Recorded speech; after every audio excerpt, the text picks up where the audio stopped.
Hemos dado tantos pasos, hemos hecho sueños realidad. En cada esquina de esta tierra vemos toda la felicidad. Oh, oh, oh. Siempre le damos para allá. Este es un país de hermanos, de luz y felicidad. Es que los dominicanos siempre le damos para allá. Equipo que no se rinde, gente buena que da más. Desde el sur al norte, del este al oeste, ponemos el corazón en el crecimiento de la gente. No hay que esperar mañana, el mañana es el presente. Juntos alcanzamos cada meta pendiente. Es que los dominicanos siempre le damos para allá. Este es un país de hermanos, de luz y felicidad. Es que los dominicanos siempre le damos para allá. Un equipo que no se rinde, gente buena que da más.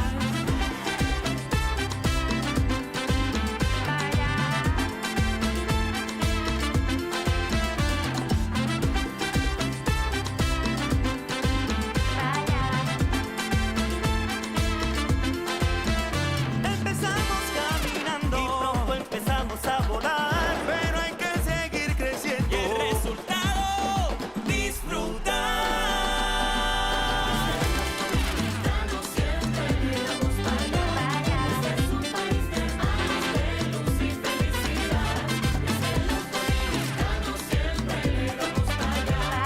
Equipo que no se rinde, gente buena que da más. Vamos tras nuestras metas con esfuerzo y con fe, labrando cada sendero, cada paso que se dé. Oye, trabajando con empeño y con toda la pasión, construimos un gran sueño que viene del corazón. Y es que los dominicanos siempre le damos para allá. Este es un país de hermanos. Gente buena que da más. Los dominicanos siempre le damos para allá. Equipo que no se rinde, gente buena que da más. Con manos unidas y corazones abiertos, alcanzamos horizontes, disipamos desiertos. En cada esquina de esta bella tierra, la solidaridad es nuestro aliento. Tendiendo la mano, construyendo nuestros Es que sueños. los dominicanos siempre le damos para allá. Este es un país de hermanos. De luz y felicidad. Los dominicanos siempre le damos para allá. Equipo que no se rinde, gente buena que da más. Confía, somos gente buena. ¿Tú sabes qué? En Banreservas ponemos el corazón en el crecimiento de nuestra gente, comprometidos en todo momento y ocasión en ser el banco de todos los dominicanos.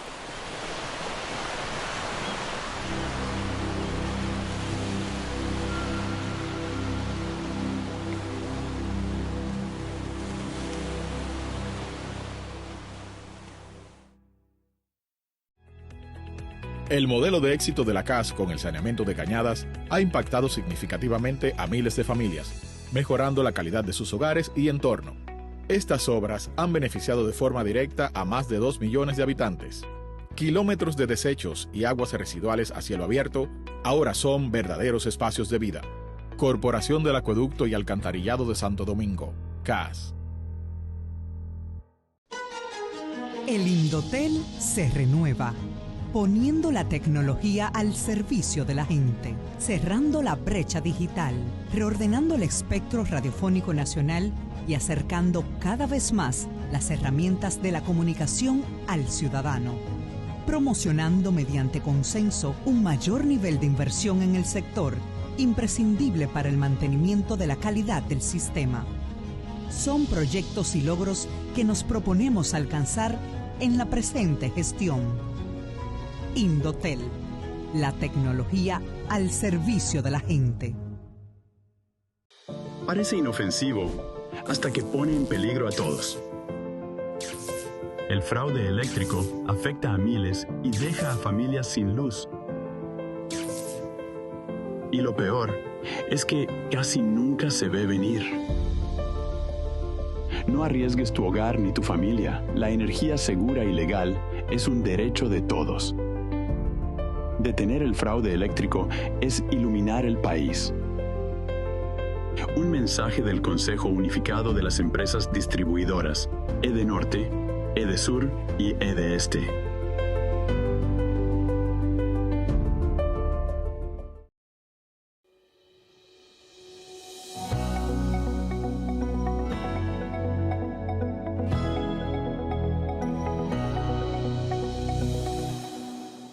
Hola, bienvenidos a una nueva entrega de Comunícate con Susi. Conversamos hoy con el consultor político, también estratega y especialista en manejo del Estado, Raniero Casoni. Él es venezolano, por lo cual también pudimos tener su visión de toda esta crisis que pasa en su país de origen y también de su experiencia en el manejo de diferentes campañas a lo largo de diferentes países de Latinoamérica. Veamos.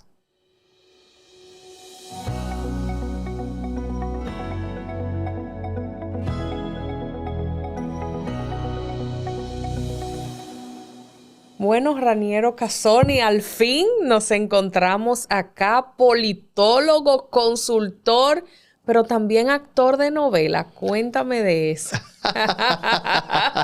Yo guardo en este disco duro todo lo que me cuentan. Mira, sí, eso no es muy público. En algún momento, sí, aparecí en una novela con una persona que tú admiras mucho, que es Daniela Alvarado. Claro que sí. Me tocó, además, es una historia graciosa, ¿no? Estaba yo estudiando secundaria y yo, que siempre he sido como digamos, el líder del centro de estudiantes, el delegado de curso, el que siempre está en todas las actividades culturales, pero salgo en la novela como un drogadicto. Entonces, eso fue muy gracioso porque no se veía, y en eso estaba saliendo con quien es mi esposa. Y la familia que le dicen a los hermanos mayores, ella es la menor de 5 hermanos. Bueno, de 9 realmente. Son 4 de papá y 4 de mamá. Pero los 4 de mamá, que son varones todos, les dijeron que era que estaba saliendo con un drogadicto. Ay, Dios mío. Y eso fue todo un show. Pero que gracias a Dios se solventó y bueno, ella es mi esposa.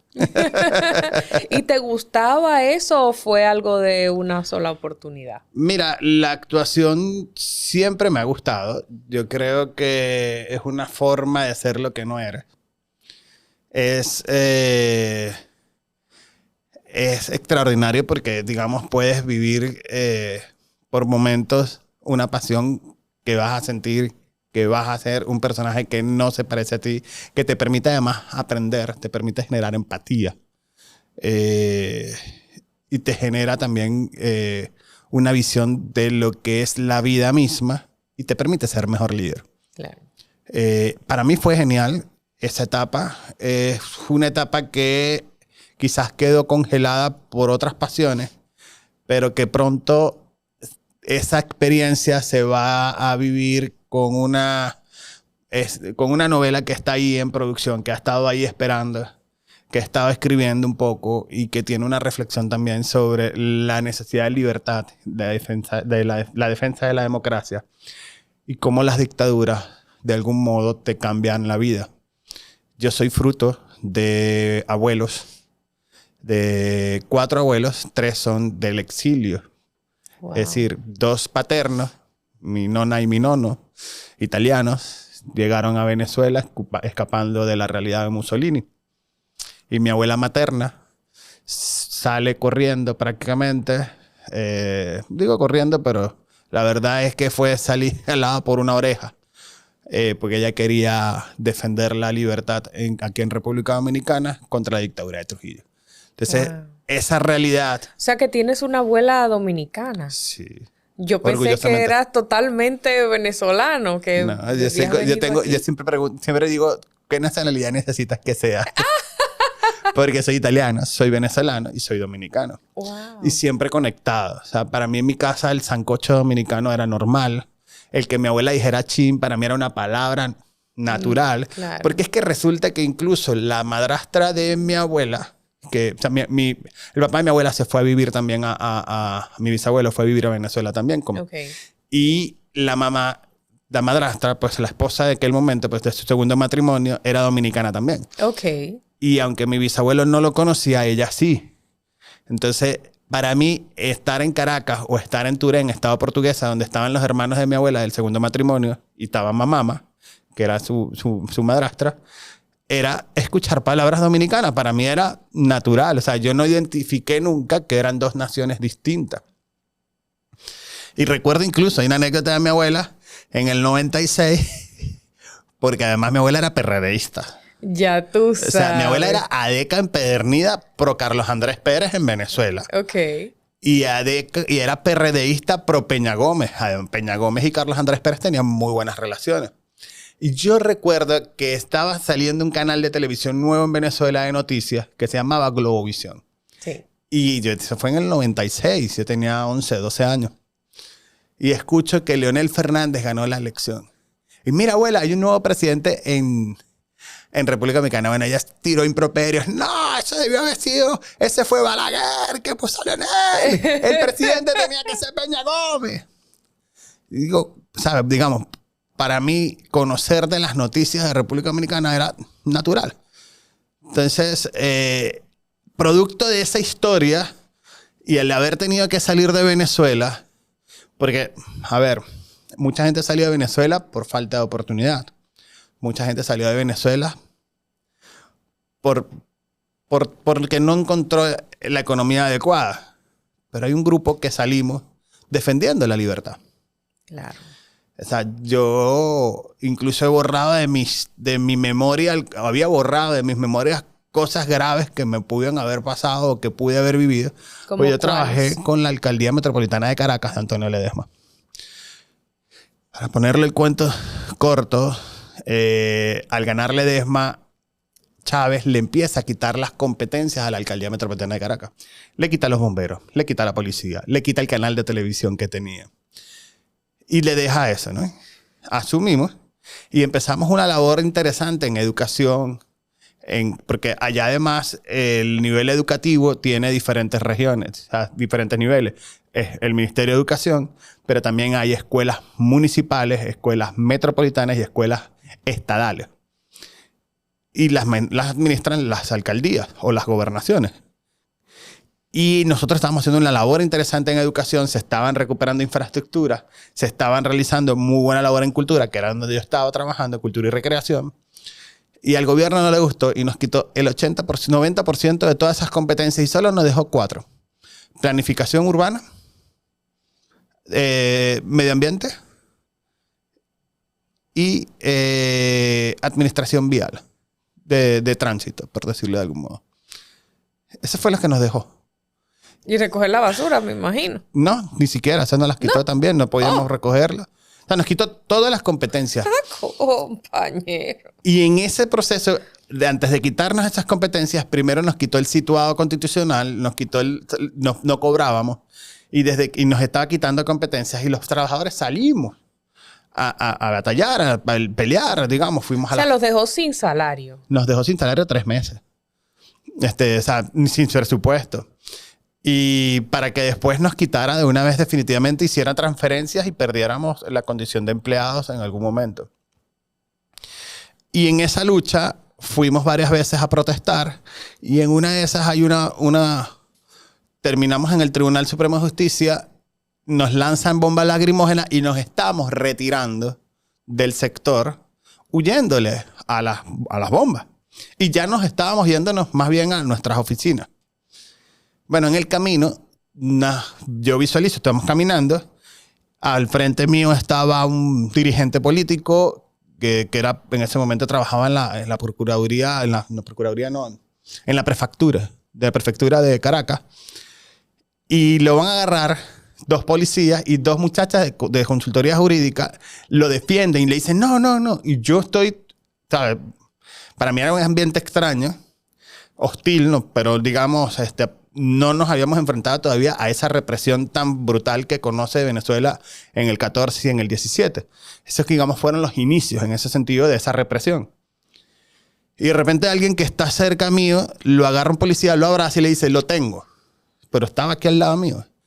Y los otros 2 policías sueltan a aquel y se van con él. Esa persona termina en un camión. A mí me dicen las muchachas, corre. Yo corro, yo veo, sigo.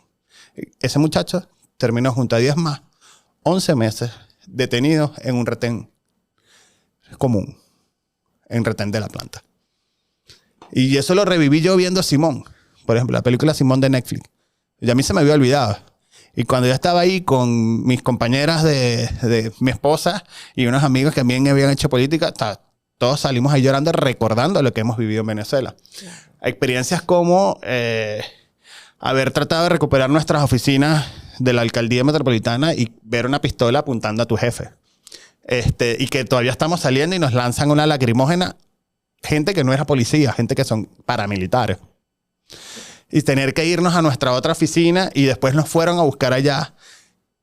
Quien era mi jefe, que hoy es profesor del IESA, Víctor Carrillo, él sale a hablar con ellos y lo que termina es con una pistola en la mano, una pistola aquí atrás en la cintura, se lo llevan y se lo llevan hasta la antigua sede de la Alcaldía Metropolitana de Caracas y termina en un tribunal por instigación a delinquir.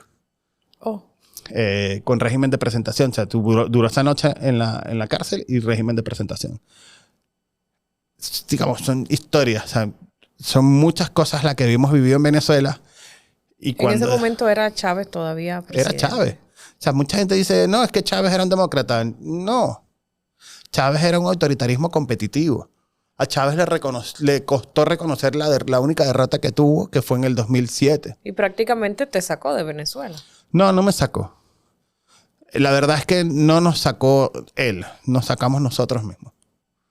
Y cuando digo nosotros mismos, que la historia está ahí para escribirse, para entenderla y comprenderla. Una de las cosas que más yo valoro de Venezuela es que las señales de lo que iba a vivirse ya se habían anunciado, pero no supimos escuchar. Puedes ver, el que está escuchando puede ver el discurso de Luis Castro Leiva del 5 de julio de 1999, donde él anunciaba todo lo que iba a ocurrir. Puede ver las intervenciones a Carlos Andrés Pérez también diciendo lo que podía pasar en Venezuela. O sea, nosotros no supimos escuchar y por eso digo, nos sacamos nosotros. Y eso no quiere decir que es que no luchamos, porque hay gente que dice, bueno, te fuiste. Sí, pero ¿por qué? Claro. O sea, digamos, ¿qué hemos hecho para que estemos así? Y esto es una cosa que es importante que el que nos está viendo entienda, que es muy fácil juzgar desde afuera hasta que lo vives. Yo recuerdo, incluso yo tenía 14 años, cuando antes de la elección de Chávez, se decía que cuidado con Chávez. Y nos fuimos, y mi mamá me dice, acompáñame a tomarme una cerveza. Y yo, bueno, fuimos. Yo tenía 14 años y yo bebo ahora, pero en esa edad yo no quería, yo era muy zanahoria, por decirlo de algún modo. Y fui con mi mamá y mi mamá me dice, bueno, si mañana gana Chávez y usted se convierte en Cuba, pues no creo, pero... Y yo, mamá, tampoco creo. Bueno, no creo. Nos llevó a lo que Venezuela es hoy. Y es muy fácil decir, no, pero es que muerto el perro se acaba la rabia. Chávez murió. Y el tema no era Chávez. El tema es que se instaló un régimen. Yo no sé si es un gremio, pero sí es un grupo. Un régimen, digo. Un régimen, sí, es un régimen de no muy buenas intenciones. Y que a mí me gusta mucho la filosofía de Hannah Arendt porque de algún modo ella nos enseñó a comprender. En algún momento quiso justificar a Heidegger, que era su amor, el amor de su vida, porque Heidegger termina apoyando a Hitler y ella no. Hannah Arendt, para que pongan en contexto un poco, es una filósofa judía que sale huyendo de Alemania y que ella hace una comprensión de cómo son los orígenes del totalitarismo, cómo es la condición humana. Y para mí es una filósofa de las más importantes de la modernidad. Y tú puedes decir lo que sea y ahí es donde tú ves que la condición del ser humano lo que está viviendo Venezuela hoy es cómo hemos perdido la acción, es decir, la vida pública, porque hay temor. Y se pensaba que ahora con este último proceso electoral se iba a acabar esa situación y no. Lo que demostró el último proceso electoral, el 28 de julio, es que en Venezuela hay miedo, pero no quieren a Maduro. O sea, la derrota tan contundente que recibió Nicolás Maduro fue tan impactante para ellos que corporalmente uno puede hacer las lecturas de lo que hubo. Es muy fácil decir hoy, no, nos equivocamos en esto, nos equivocamos en aquello, nos equivocamos en lo otro. Yo particularmente hice mis observaciones en su momento y creo que hubo una gran oportunidad que se desperdició en el momento. Porque el 29 de julio sobre todo y el 30 de julio, la gente que salió a la calle no fue mandada por la oposición. O sea, no fue María Corina Machado ni Edmundo González los que llamaron. Fue la gente que salió. Y la gente misma decidió tumbar las estatuas de Chávez. Es decir, ese día murió para siempre el poco legado que Chávez tenía en Venezuela. Y lo que hoy existe en Venezuela es un autoritarismo declarado, donde ellos mismos acaban de tener unas elecciones a gobernadores y diputados y no han publicado ni siquiera las actas de cómo ganaron, de quién ganó. Incluso se asignan escaños por como los magos sacan sombreros de conejos del sombrero. Y esa es la realidad que tiene Venezuela. La misma realidad que tiene Nicaragua. La misma realidad que tiene Cuba. Y por eso es que cuando yo decido salir de Venezuela, decido República Dominicana, porque cuando llego a República Dominicana me encontré con la Venezuela que me contaba mi familia de los años 80, es decir, cuando nací. Y yo dije, si aquí no hay un cambio estructural e institucional que ayude a consolidar la democracia, en cualquier momento un populismo, no importa de qué extremo sea, puede surgir y puede dañar lo poco y lo frágil de la democracia y la institucionalidad democrática. ¿Estamos muy lejos o muy cerca de ese momento? Mira, yo, desde el punto de vista politológico, yo debo reconocer dos acciones que son vitales para generar la confianza que hoy tiene República Dominicana. Una, este 16 de febrero del 2020, la suspensión de las elecciones municipales. El presidente Danilo Medina no salió a decir que él no era responsable. Él no salió a acusar a la Junta Central Electoral.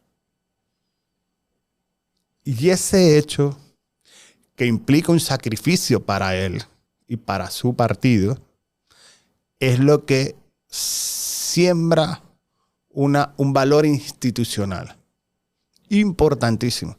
Porque la Junta Central Electoral no fue electa por Danilo Medina nada más. Fue electa por un sistema de partidos. Pero hay quienes piensan que Danilo debió defenderse.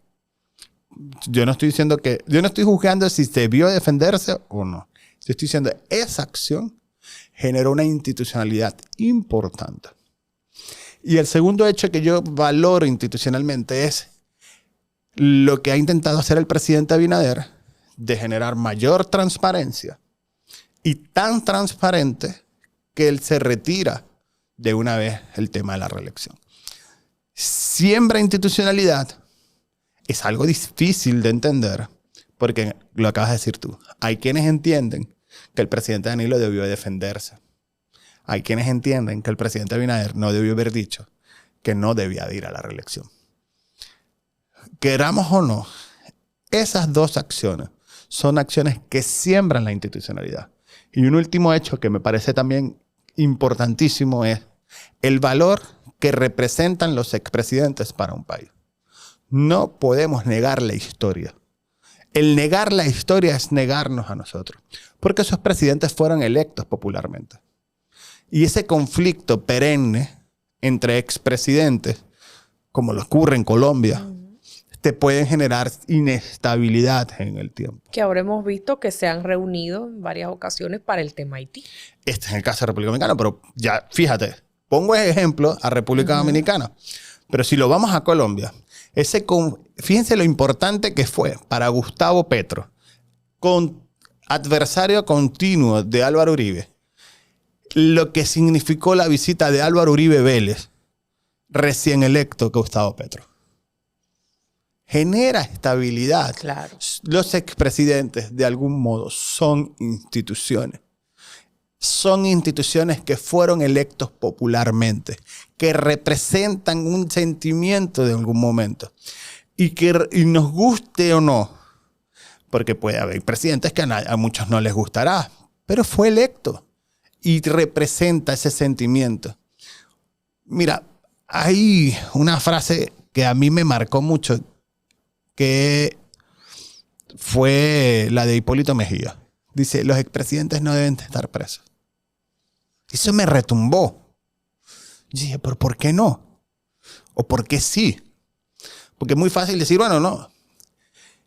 Y esa reflexión me hizo ver cómo, por ejemplo, Richard Nixon, que tenían todas las pruebas para estar preso, nunca estuvo preso. Porque significaba un quiebre en la institucionalidad, de cierto modo. Pero también sería impunidad. Sí, es verdad. Pero también significa la culpabilidad de quienes lo eligieron. Entonces, es complejo. O sea, eso no es una decisión, eso es un análisis filosófico que tenemos que dar para entender si es verdad o no. Porque pongamos el ejemplo de Perú. ¿Qué institucionalidad tiene hoy Perú? Todos sus expresidentes, casi todos presos. Sí. Solo Martín Vizcarra es el único que está libre ahorita. Entonces, ¿qué institucionalidad tiene? Porque hay una parte de la población que te eligió. Entonces, hay que tomar una decisión. Porque además, la impunidad pudiera ser a una figura presidencial, pero no a su entorno. Como ocurrió, en ejemplo, en Estados Unidos con Richard Nixon, justamente con el escándalo de Watergate. Sí hubo presos alrededor de él, hubo detenidos alrededor de él, pero él no. Y son las reglas. Mira, yo ahora, el 28 de agosto, Dios mediante, voy a estar presentando mi libro que se llama ¿Todo es política o la seguimos negando? Y hago justamente la reflexión sobre la necesidad de que el sistema de partidos se consolide y vuelva a ser y trabaje en función de la institucionalidad, del acuerdo. Y hay un ejemplo que me encantó y lo cito del cómo mueren las democracias, que la democracia tiene que ser como el básquet callejero. ¿Cómo así? ¿Qué pasa en el básquet callejero? Tú estás jugando y entre ellos se reconocen las faltas. O el fútbol callejero. Entre ustedes reconocen las faltas. No hay un árbitro.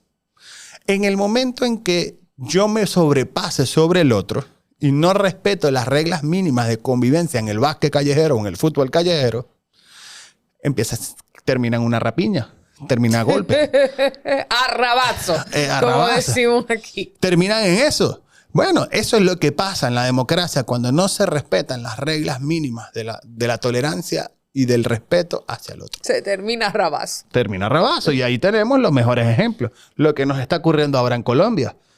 Con Gustavo Petro tratando de imponer un decreto y con un lenguaje tóxico, un lenguaje violento que generó que vuelva la violencia en Colombia y tenemos un atentado con un candidato presidencial como es Miguel Uribe. O sea, el lenguaje tóxico, radical, como el que tiene Donald Trump, que está generando situaciones adversas dentro de la institucionalidad en los Estados Unidos. Entonces, digamos, es complejo. Es complejo. O sea, el irrespeto o las ganas de radicalizar te puede generar muchos inconvenientes en el tiempo. ¿Cómo ha sido en medio de estas realidades tan convulsas, especialmente las de tu país de origen, estudiar la carrera que estudiaste? O sea, ¿cómo uno se prepara como politólogo, hace maestrías, trabaja en prepararse para el manejo del Estado, para asesorar personas en medio de, como diría yo, un régimen. Mira, es un posgrado. Digamos, la maestría que significó trabajar al lado de Antonio Ledesma en la alcaldía metropolitana, no la hubiese visto ni en Harvard. Claro. O sea, digamos, comprender la necesidad de movilizar la gente, ver cómo...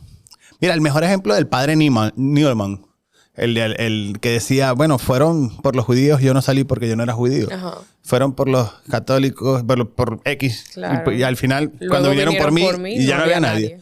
Lo viví ahí. Cuando nos van a quitar las competencias de la alcaldía metropolitana, ninguno de los gobernadores de oposición salió en ese momento a defender a Antonio. A defender la alcaldía metropolitana de Caracas. Nos dejaron solos. Por eso te decía, cuando Chávez te expulsó, no, nos sacamos nosotros. O sea, y hago un mea culpa. Porque Enrique Capriles, que era gobernador de Miranda, no salió. Porque Enrique Salas Feo, que era gobernador de Carabobo, no salió. Porque Pablo Pérez, que era gobernador del estado Zulia, no salió. Dejaron solo a Antonio Ledesma en ese momento. A los meses, Chávez le quita competencia a los gobernadores. Y ahí sí salieron todos. O sea, ahí aprendí que la necesidad de unidad al enfrentarte a un enemigo, porque en este caso en Venezuela no es un adversario, era un enemigo, que era Hugo Rafael Chávez Frías. Y también entendí que también la confrontación en ese momento no era el mejor camino. Y pongo un ejemplo. Chávez, el 31 de octubre del 2009, expropia donde yo había comprado un apartamento. Y con él, con ese conjunto, otros 5 más a nivel nacional. Ahí estaban en ese conjunto residencial 1.300 familias. Y recuerdo que al día siguiente, cuando llegamos, la constructora no sabía qué significaba la expropiación y estaban en el aire. Los vecinos, o sea, mis vecinos, no sabíamos tampoco qué iba a pasar, estábamos en el aire. Y lo único que se me ocurrió a mí en ese momento fue, señores, yo soy de la alcaldía metropolitana de Caracas, o sea, trabajo con Ledesma. Hay que hacer un consejo comunal. Si la gente en ese momento, entre la rabia y la molestia, así, ¿cómo vamos a hacer un consejo comunal que es una vaina chavista, una vaina de ellos? Que yo les dije, hay que hacerlo. Y gracias a Dios habían 2 profesores de la universidad, colegas en ese momento, y me dicen, yo estoy de acuerdo con él. Y armamos rápidamente el consejo comunal. Bueno, sí. Y llega el sindicato, llega luego la junta interventora, y cuando van a reunirse con la constructora, nosotros queremos pasar. Y nos dicen, no, ustedes no pueden pasar. Y yo, ¿cómo que no? Si somos voceros del consejo comunal. Ese le hicieron como un cortocircuito, se miraron. y la superior dice, sí, déjenlo pasar. Cáspita. O sea, era el consejo comunal. Claro. Y con ese lenguaje construimos de verdad el consejo comunal, construimos de verdad todo el mecanismo, nos pusimos de acuerdo con las constructoras y evitamos que Chávez, de 6 conjuntos residenciales que iba a expropiar, expropió 5, no 6. Porque incluso nos invitaron a los presidentes y cuando se dieron cuenta que yo iba a defender que no expropiaran, sino que nos dieran el poder popular a nosotros, me sacaron. Y gracias a Dios no expropiaron eso. Y a partir de ahí, bueno, hay toda una historia bonita que construimos allí. Entonces te digo, las experiencias que me dio estar en la dictadura, bueno, digamos, eso es el autoritarismo competitivo que significaba Chávez, porque a Chávez le gustaban las elecciones. Siempre que tuviera... Que él ganara. Sí, él sabía en qué momento, cómo hacerlo y qué comprometer. Porque él sabía cuándo, qué espacio iba a tener la oposición o no.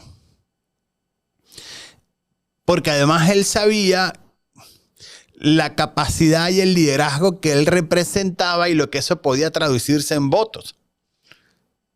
¿Sabes? Fue en ese sentido extraordinario.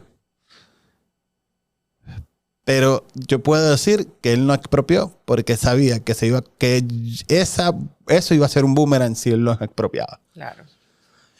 Y a partir de ahí, bueno, construimos consejos comunales alrededor y bueno, eso es una historia de autogestión en esa comunidad que nos ayudó con responsabilidad social empresarial prácticamente a autosostener una comunidad de más de 5.000 familias que estaban destinadas a vivir en ese lugar.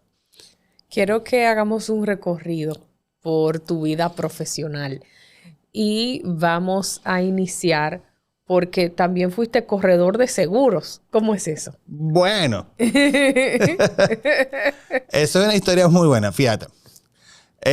Gracias a... Lo primero, siempre me gustó la política. Lo que no sabía era si me iba a la comunicación o me iba a las ciencias políticas. Okay. Pero en ese interín, yo tengo un tío que se llama Nelson Bujanda, que es mi padrino. Nelson Bujanda Ripley. Y él es corredor y me invita a trabajar con él. Y bueno, trabajé con él un tiempo y bueno, ahí estábamos, a él le gustó. Y de hecho, él me decía que años después todavía había dejado metodologías allí que les funcionó mucho. Y que incluso viene un primo de acá de República Dominicana, estaba en Venezuela, que es Anoni Selic, del presidente de World, el dueño de Forward. Y me mandan un correo que si quiero trabajar con él. Y yo, pero a mí todavía yo sentía que eso no era mi camino. Y ahí termino siendo, ya empecé a trabajar en las ciencias políticas, a estudiar ciencia política.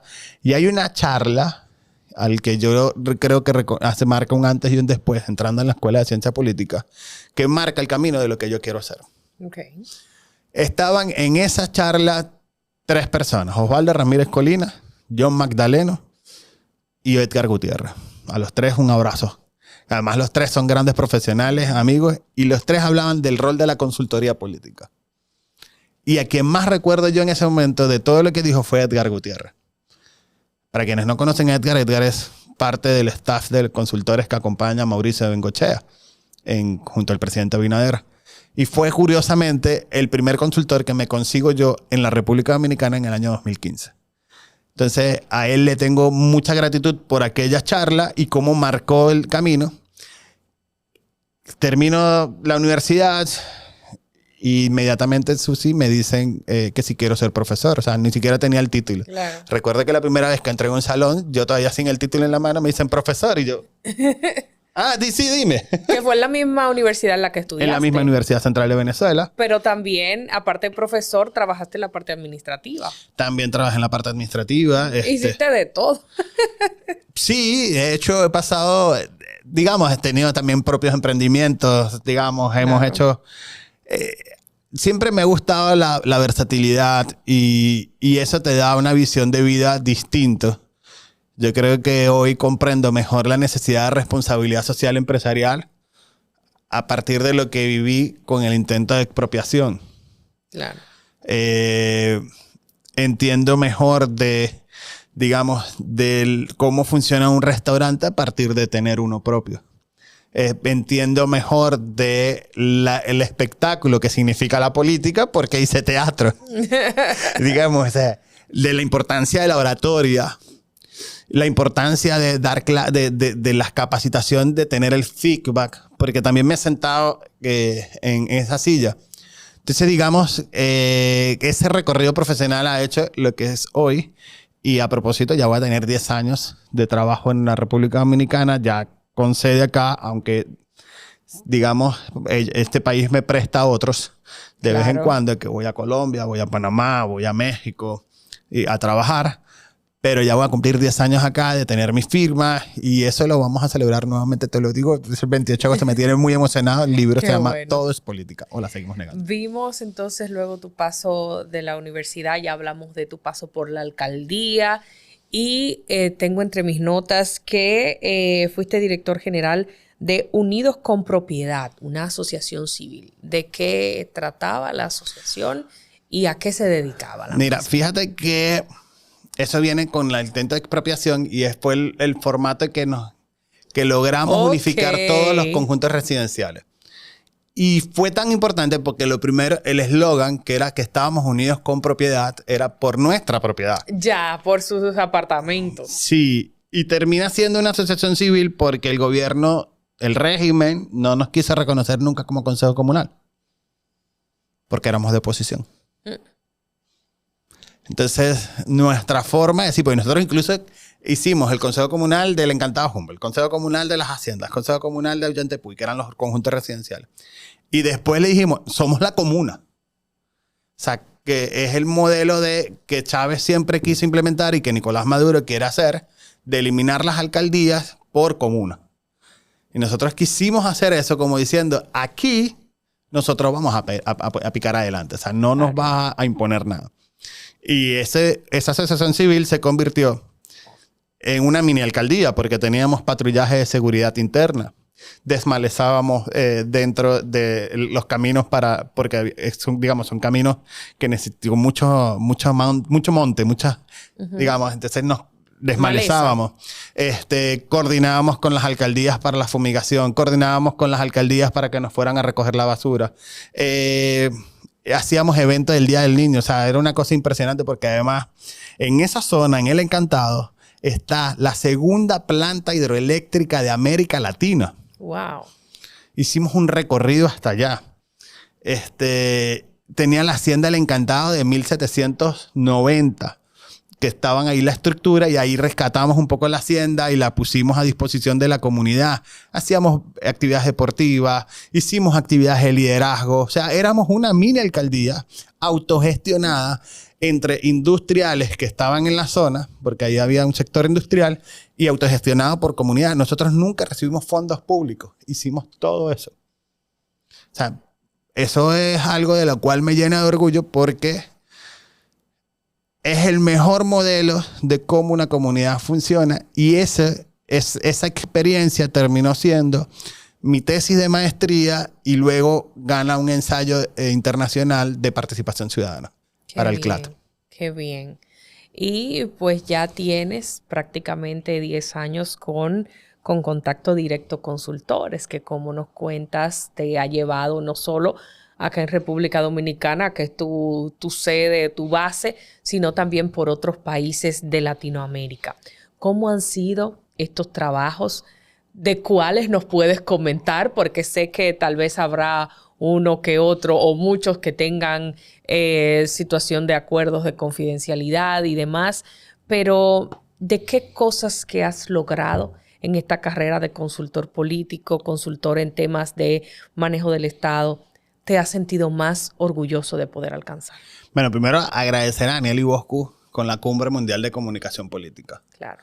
Porque en ese mundo, mientras yo buscaba salir de Venezuela, curiosamente en el 2014, si mal no recuerdo, en el 15, ellos hacen la Cumbre Mundial en la UAS, que fue la primera vez que vino a la UAS. Y yo vine.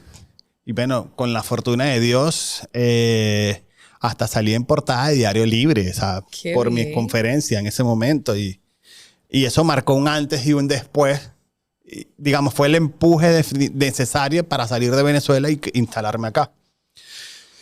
10 años después hemos recorrido Panamá, digamos, trabajamos en una campaña ya súper interesante. Yo creo que ha sido la campaña que más ha marcado mi formación.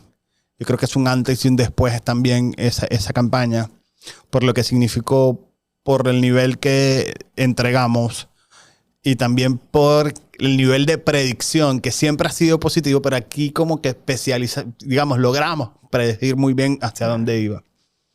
En Colombia hemos trabajado, digamos, en campañas todavía senatoriales no, pero sí a una gobernación, sí estuvimos con un candidato a alcalde, ganamos en varias de ellas.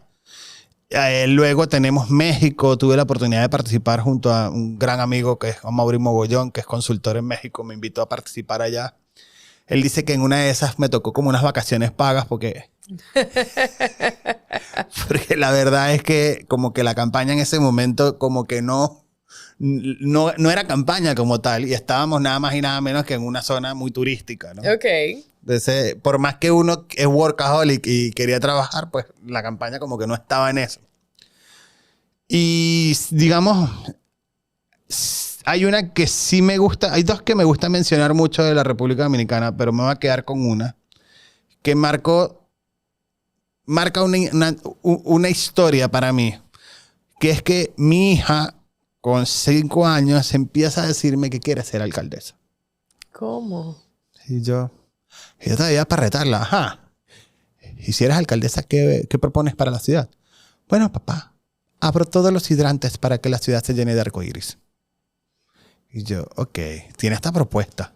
No muy, muy ecológica, ¿no? Pero tiene una propuesta. Y me llamó la atención. Yo dije, nada, se le va a olvidar con el tiempo. Pues no, todo empieza porque ella le dice a la mamá que quiere ser alcaldesa y la mamá le dice, bueno, tu papá trabaja, ayuda a personas que quieren ser candidatos, que quieren ser alcaldes, que quieren ser diputados, porque no le preguntas a tu papá.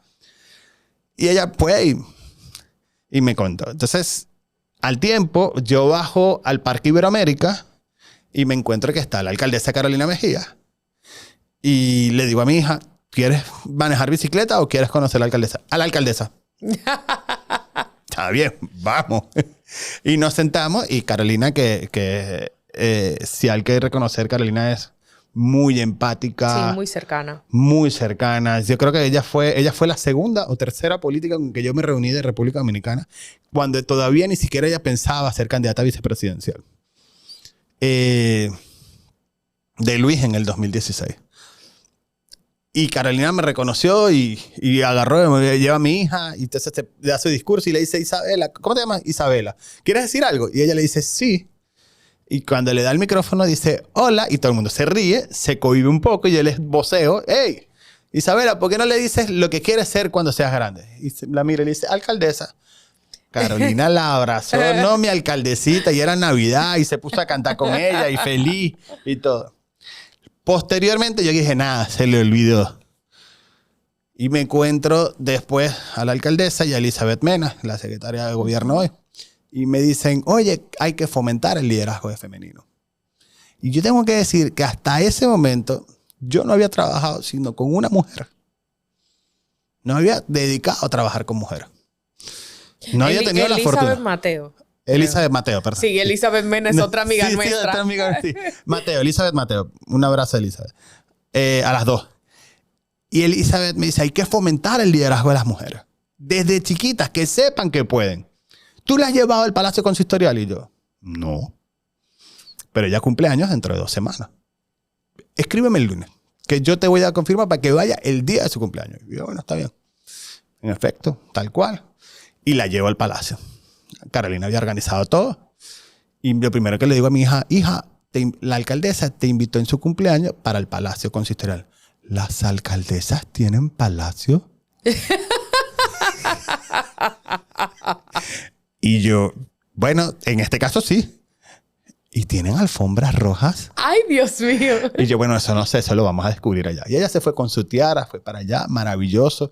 Mira, la recepción fue genial. El fotógrafo de la alcaldía estaba, ella subió, le dieron sus ponqués, le cantamos cumpleaños, le hicieron un recorrido, se sentó en la silla de la alcaldesa y me obligaba a sentarme al lado, como si ella fuera la alcaldesa, en el escritorio de la alcaldesa. Todo de la alcaldesa, ella salió ahí feliz. Y salimos. Y de verdad agradezco ese gran gesto tanto de Elizabeth Mateo como de Carolina. Y cuando salimos me dice, papá, ya no quiero ser alcaldesa. Y yo dije, ay, Dios mío, gracias. Ya ella no se va a meter en esto. Pero si ella decide eso, yo la acompaño. Pero ya 5 segundos después, ahora quiero ser presidenta. Ay, mi madre. Yo te he dicho todo este cuento porque eso marcó un antes y un después. Yo quise buscar candidatas mujeres. Y quise entender.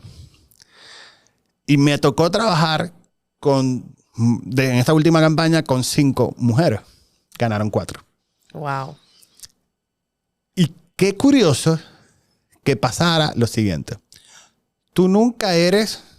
O sea, las líderes mujeres siempre tienen algo. O es amante de alguien, o es la esposa de alguien, o es la hija de alguien, pero nunca es tu liderazgo. Eso es lo primero que pasa. Y tú tienes que saber entender si te conectas con eso o no. Porque emocionalmente te afecta. Claro. Luego, cualquier defecto que tú puedas haber salido en una foto o en alguna reunión. O sea, a mí no se me olvida una en la frontera que no le dio tiempo a usar el blower y se puso una pañoleta blanca y le empezaron a decir que era una bruja. Ay, Dios mío. O sea, la campaña de contraste era que era una bruja. Y yo le dije, ¿estás en el Distrito Nacional o estás en la frontera? En la frontera. Dile a todas las compañeras que se empiecen a usar las pañoletas blancas. No hay problema. Allá te van a tener más miedo, más respeto. No caigamos en eso. Sigue. Y nos toca a veces... Y la mujer tiene algo. Es mucho más disciplinada. Escucha más. Y son más retadoras. Entonces, eso me encantó. Y luego me lleva a Panamá mi amiga Andreina Chachín y me dice, vamos a darle curso a las líderes mujeres de allá. Y yo dije, bueno, me tocó además reflexionar sobre toda esta experiencia y convertirlo en herramientas para las mujeres.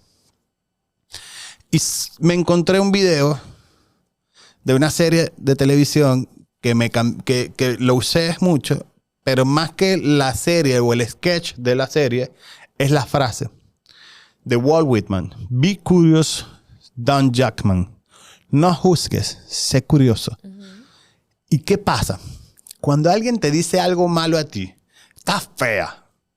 Estás cayendo en el juicio de esa persona. Claro. No te estás preguntando, ¿por qué te está diciendo eso? ¿Qué está viendo él que me quiere hacer daño? ¿Qué está haciendo esa persona que me quiere afectar? No es que tú no eres Susi Aquino. Tú eres la hija de Susana. Mucho orgullo. Pero tú has tenido tu propio espacio. Claro. Entonces, tú tienes dos caminos. O sentirte mal porque te están diciendo que eres menos que tu mamá o que llegaste a tu mamá. O decir, ¿por qué me lo está diciendo? ¿Qué él o ella no ha logrado que me está poniendo en eso? Y la mayoría de los problemas de nuestra vida empiezan por creer en el juicio del otro. Claro. Que termina siendo el nuestro. Tomarlo como verdad. Tomamos como verdad y no somos capaces de ser curiosos, de preguntarnos por qué. Y ese es un elemento que es tan necesario para la política. Porque caemos en el ego y el ego hace que nos dañe las relaciones. Y no hay nada peor que el ego para lograr tus cosas. El ego, cuando digo el ego alto, el ego orgulloso. Porque el ego también te eleva a llegar, o sea, a proponértelo, a retarte. Cuando me refiero al ego malo es el orgullo. Cuando tú permites que algo te afecte desde el orgullo, pierdes. Y aquí lo más importante es, ¿por qué está diciéndome eso? ¿Qué está viendo él? Y parece algo fácil de aplicar. No lo es. Porque están las emociones que uno siente. Pero cuando yo veo y reviso las 4 campañas y lo bonito que fue las campañas y cómo se construye desde eso, tú dices, es por aquí. Es decir, cómo nosotros podemos construir desde la creatividad y no desde el juicio del otro. Y nos encontramos en un momento donde por lo menos por parte del partido de gobierno vamos a tener 2 aspirantes mujeres. Sí, y fíjate que interesante, pero aquí el debate no debe ser si es una presidenta mujer. Porque nunca hemos hablado de un presidente hombre. Claro. Ese es otro ejemplo. Y lo he dicho en N cantidad. Tú nunca has visto una campaña de un hombre diciendo, porque yo soy un hombre valeroso, un hombre de palabra. Es obvio que eres hombre. La mujer resalta y los jóvenes resaltan esa condición cuando están haciendo campaña. Eso no es lo que te determina si la gente vota por ti. Lo que determina son tus ideas, la capacidad de generar causa. Acá el problema no es que si República Dominicana va a tener una presidenta mujer o no. Yo estoy seguro que la va a tener. En algún momento de la historia la va a tener. Pero no va a llegar por ser mujer o por ser hombre. Va a llegar por las propuestas. Por sus capacidades. Por sus capacidades. Y ahí es donde yo veo una diferencia incluso entre las candidatas en este momento. Una está hablando de mujer, la otra está hablando de propuesta. ¿Cómo analizas el panorama, por lo menos a lo interno del PRM? Súper interesante. Digamos, es un ejercicio bastante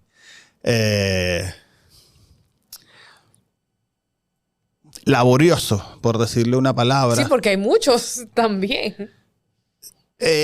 Sí, pero ahí aplica la teoría que muchas veces decían del PLD en algún momento, las alitas cortas. Dios mío. Hay algunos con alitas cortas, pero que son muy interesantes. Es decir, a diferencia del PLD en su momento, en este momento lo que hay en el PRM es que cada uno tiene una historia importante que pudiera verse.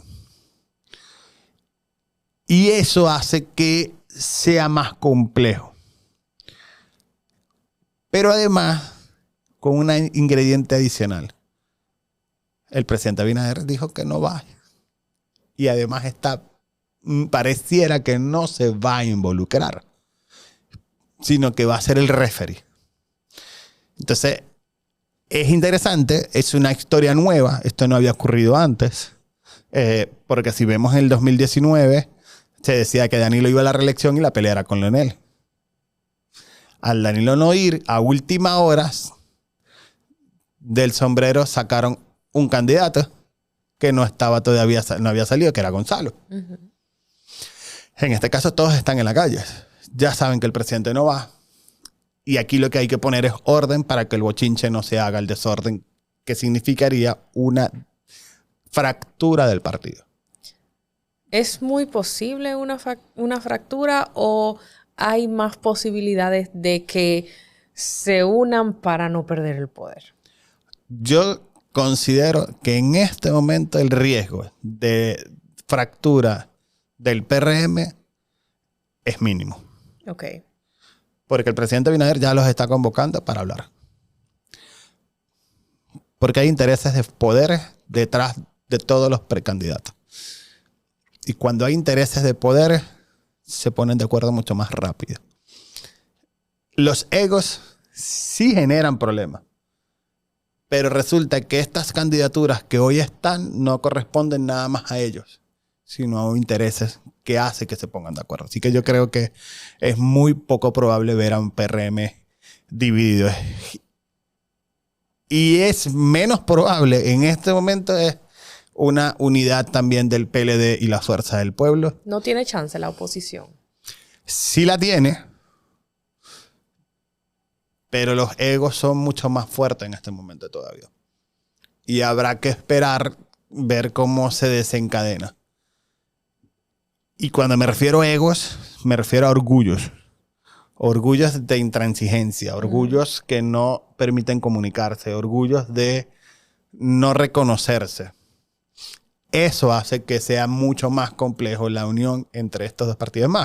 Es más probable en este momento ver a unión con el PLD y PRM. Ay, Dios mío. ¿Cómo así? Suena feo.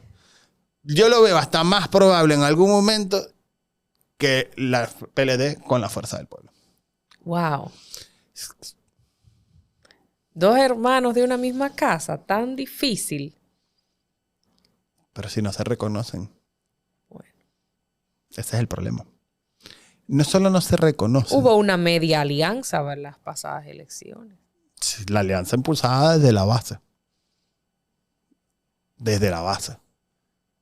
Y así como Mira, hay un problema muy grave. Si el PLD apoya al de la Fuerza del Pueblo se traga al PLD.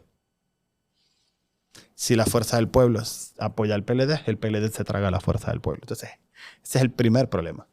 Como las identidades son tan similares, la capacidad de unirse terminaría por fundirlos otra vez. Y más que fundirlo es doblegar una fuerza a la otra. Que es al final el origen del conflicto. No negociación, no se doblegan, se separan. Bueno, pero pudieran terminar disminuyéndose ambos de una manera donde se desgasten demasiado. Si no entienden que es necesario unos nuevos liderazgos, y ahí vemos cómo se incide Juan Ariel, por ejemplo. Sí. Que sería fresco, nuevo, con reputación, con reputabilidad. Tienes Omar Fernández. Esos son los nuevos. Pero mientras los viejos sigan siendo los robles que dominen la ecuación, yo veo difícil cualquier despeje de la ecuación para lograr la unidad. Muy difícil. Wow. Casoni, vamos a hablar de tu libro. Vamos a invitar a la gente porque ya casi estamos llegando al final y tengo unas preguntitas ya un poquito más de tu percepción, del lado humano, etcétera.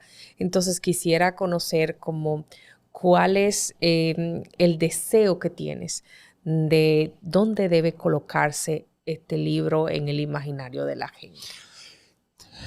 Tú sabes que eso siempre ha sido un debate.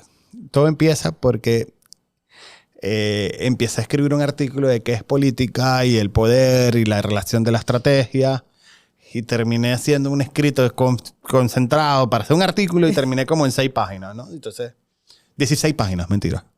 Y hablando con mi amigo Miguel Otañez, me dice... Un abrazo a Otañez. Sí, él me dice, pero Raniero, eso es un ensayo, terminaste un libro. Eso fue hace como 2 años y yo empecé, ok, y empecé a revisar y quería hacer como un mega libro.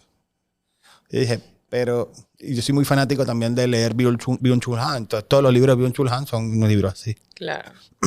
Y son libros muy densos, muy interesantes, pero que te llenan, rápidamente te conecta.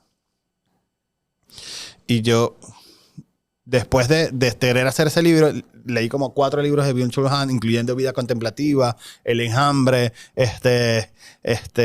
Comunicación, hay uno de comunicación, si mal no recuerdo, y Timefocracia.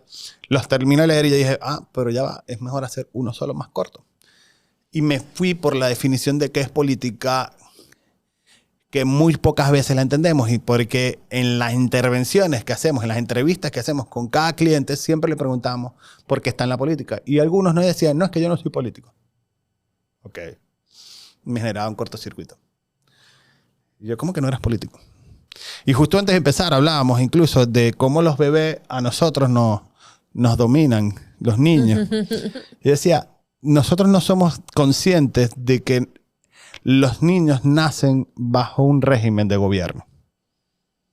¿Cómo así, Claro. Casoni? Tu hija nació y en tu casa mandas tú y tu esposa. Esa teoría así seco, con agua, como estamos nosotros, no va. Bueno, pero es verdad. Necesitamos una cerveza. Si se te hubiese traído un romo. Bueno, pero esto es real. Nació tu bebé y ahí hay un régimen de gobierno. Sí, pero él gobierna realmente. Pero ¿qué pasa? Él construye. ¿Qué es la política? Es la capacidad de construir el espacio común por medio del lenguaje. Ese bebé no sabe de norma. Ese bebé aún todavía no conoce de restricción. Y aunque no habla bien, sus gritos hacen que el espacio común se construya alrededor de él. Uh-huh. Y en la medida que nosotros vamos creciendo, esa política de que espacio común se va reduciendo. Porque vamos entendiendo las normas, la forma de ser. Es decir, somos menos libres. Porque en mi libertad pura yo expreso todo. ¿Qué pasa? Con el tiempo, el espacio común se construye justamente en ese intercambio. Con el respeto al otro y siempre siendo libre. ¿Qué está ocurriendo hoy? La política es, ya yo no construyo el espacio común, ya solo digo mi idea y espero que tú tengas la mía. Y si la tienes, los dos tenemos razón, los otros no. Eso es lo que está pasando hoy. Por eso hoy vemos los antivacunas o los pro tierra cuadrada. O sea, la tierra es plana. Y tú buscas en Google y puedes ver, usted puede hacer el ejercicio en su casa. Busque incluso cómo nos encierra un algoritmo y prueba en su casa con otra persona al lado y ponga Luis y ponga al otro al lado Luis y espere las opciones y a las 2 opciones no van a ser nunca la misma. Porque el algoritmo te encierra en una burbuja. Entonces el espacio común se está perdiendo porque no estamos socializando. Entonces no solo no tenemos buenos partidos políticos que no han entendido la nueva adaptación a lo que debe ser la modernidad, sino que además la política como espacio común no se está logrando porque estamos imponiendo ideas. O sea, los debates en X nunca son haciéndonos preguntas, son juicios. Claro. Y esos juicios generan una polarización. Y esa polarización está acabando con la democracia. Y nos estamos caminando hacia modelos autoritarios. Entonces, el libro, que todo es política o la seguimos negando, es porque también es una reflexión a los empresarios. Ellos hacen política, ellos tienen políticas internas. Porque la política, todos somos políticos al final, que hay es una parte de la vida pública. resistencia a admitirse que se quiere la gente involucrar en la política porque, bueno, especialmente el sistema de partidos no tiene mucha credibilidad y se entiende que política es igual a partido, es igual a algo que no sirve. Exactamente. Entonces, mi libro es, de algún modo, ilustrar qué es política, qué pueden hacer los partidos políticos, cómo pueden generar mejores gobiernos, entendiendo también desde la comunicación, y cómo podemos analizar la política misma. Y esto es una lectura estratégica para lo privado, para lo público y para lo común, para que todo el mundo entendamos de cómo es la política. Es una guía. Entonces, por eso nos ha llevado tiempo, porque no es un libro donde quiero venderte una idea. Es un libro que te sirva de una herramienta académica, pero que no fue al peso del rigor que requiere de haber estudiado alguna ciencia social, sino alguien que con vocación lo pueda leer también. Ese es el libro, está construido para eso. Por eso, bueno, el 28 de agosto te voy a hacerle llegar la invitación. Tienes que estar, por supuesto. Sí, allá estaré. A partir del 28 de agosto, y lo vamos a poner en Amazon, lógicamente. La idea es que sea, insisto, una guía que no pretende cambiar el mundo, pero sí es un granito de arena para quienes quieran entender que la democracia es el mejor modelo político, el mejor sistema, porque a veces pensamos que es mejor los autoritarismos. Claro. Entonces, yo escucho a mucha gente pro Nayib, y es verdad que Nayib Bukele ha hecho muchas cosas buenas en El Salvador. Pero hasta que te meten a alguien preso de tu familia o a ti mismo y no tengas la capacidad de defenderte. Claro. Entonces ahí diremos, eso no es democracia. ¿Tu familia para ti qué significa? Es la fuente de inspiración más grande. Y mi esposa es mi apoyo constante. Yo creo que es la primera persona que impulsa. Mis hijas son la mejor inspiración, digamos. Isabela tiene una capacidad de análisis impresionante para sus 8 años. Siempre nos ha sorprendido. Y además con una capacidad de elocuencia, de contar y de creatividad. Y quiere ser presidenta, imagínate. No, y también quiere ser diseñadora de moda. Y también quiere ser pintora. Y, ¿sabes? Es bueno apoyarla en todas sus etapas. Y Alessandra es la mejor expresión de que no se necesita decir nada con las palabras para imponerse. Dominante. Sí, y súper cariñosa, y de verdad que sí. Y mi madre es, como dijo mi hermano mayor cuando se graduó de ingeniero, mi madre es lo que significa para nosotros el mejor ejemplo a seguir. Nunca se rindió ante nada. Ella es para nosotros la fuerza motora que nos llevó a ser lo que somos. Excelente. Y ella, como dice mi hermano en su dedicatoria, nosotros somos lo que somos a ella y a su espíritu. Qué bellas palabras.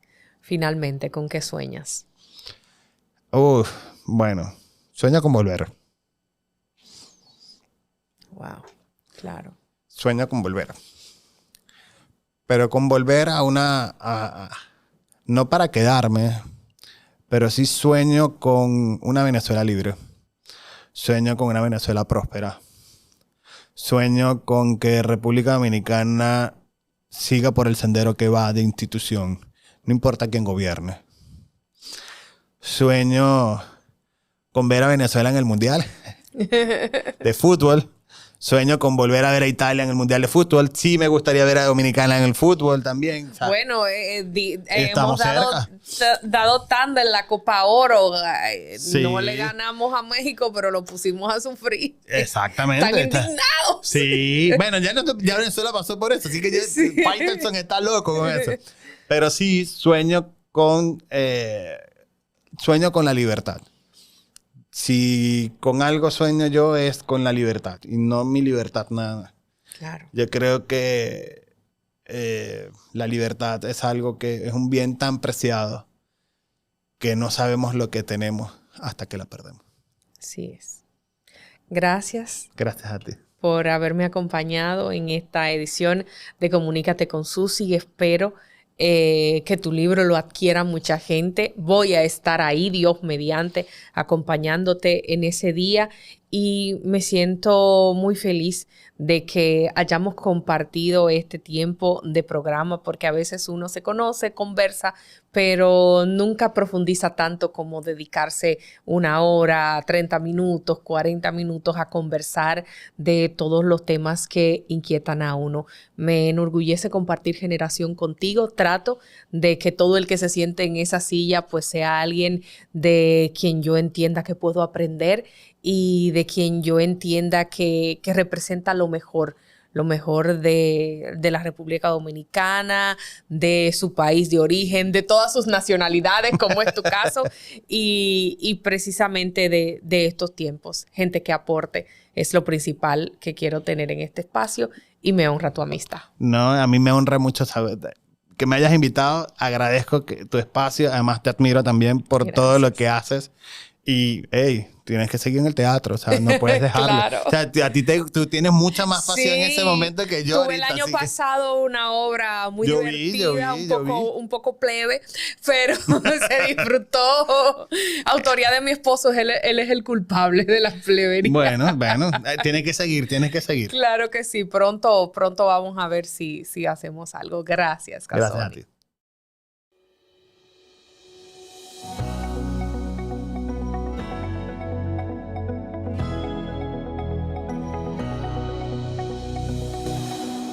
Así llegamos al final de esta edición de Comunícate con Susi. Recuerda activar la campanita, así tienes a tiro de hit las notificaciones y te enteras cuando suba un nuevo video. Puedes seguirme en las redes sociales. Estoy en Instagram y en X, que es el antiguo Twitter, como Susi TV RD. Y puedes buscarme en Facebook y LinkedIn como Susi Aquino Otro. Bye, bye.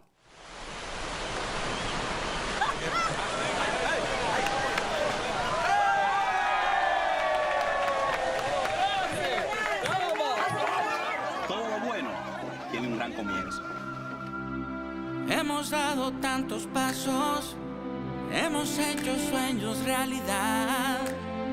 En cada esquina de esta tierra vemos toda la felicidad. Oh, oh, oh. Siempre le damos para allá. Este es un país de hermanos, de luz y felicidad. Es que los dominicanos siempre le damos para allá. Equipo que no se rinde, gente buena que da más. Desde el sur al norte, del este al oeste, ponemos el corazón en el crecimiento de la gente. No hay que esperar mañana, el mañana es el presente. Juntos alcanzamos cada meta pendiente. Es que los dominicanos siempre le damos para allá. Este es un país de hermanos, de luz y felicidad. Es que los dominicanos siempre le damos para allá. Un equipo que no se rinde, gente buena que da más.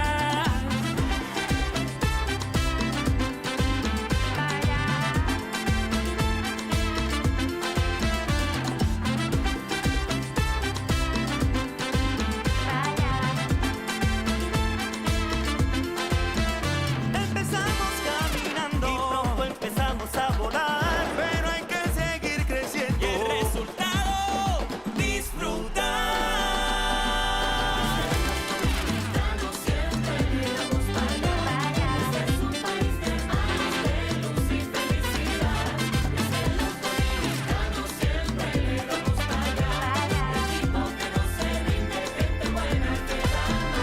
Vamos tras nuestras metas con esfuerzo y con fe, labrando cada sendero, cada paso que se dé. Oye, trabajando con empeño y con toda la pasión, construimos un gran sueño que viene del corazón. Y es que los dominicanos siempre le damos para allá. Este es un país de hermanos, Gente buena que da más. Los dominicanos siempre le damos para allá. Equipo que no se rinde, gente buena que da más. y corazones abiertos.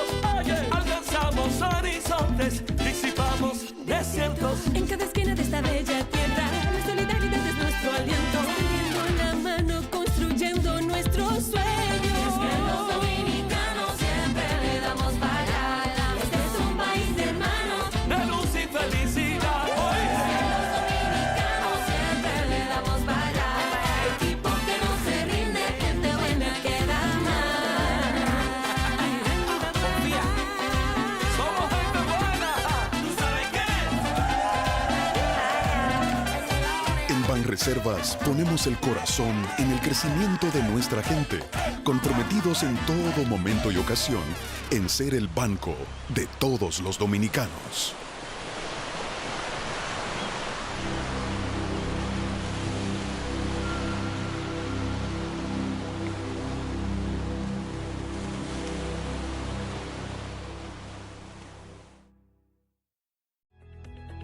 El modelo de éxito de la CAS con el saneamiento de Cañadas ha impactado significativamente a miles de familias, mejorando la calidad de sus hogares y entorno. Estas obras han beneficiado de forma directa a más de 2 millones de habitantes. Kilómetros de desechos y aguas residuales a cielo abierto ahora son verdaderos espacios de vida. Corporación del Acueducto y Alcantarillado de Santo Domingo, CAS. El Indotel se renueva, poniendo la tecnología al servicio de la gente, cerrando la brecha digital, reordenando el espectro radiofónico nacional y acercando cada vez más las herramientas de la comunicación al ciudadano, promocionando mediante consenso un mayor nivel de inversión en el sector, imprescindible para el mantenimiento de la calidad del sistema. Son proyectos y logros que nos proponemos alcanzar en la presente gestión. Indotel, la tecnología al servicio de la gente. Parece inofensivo hasta que pone en peligro a todos. El fraude eléctrico afecta a miles y deja a familias sin luz. Y lo peor es que casi nunca se ve venir. No arriesgues tu hogar ni tu familia. La energía segura y legal es un derecho de todos. Detener el fraude eléctrico es iluminar el país. Un mensaje del Consejo Unificado de las Empresas Distribuidoras, EDENorte, EDESUR y EDESTE.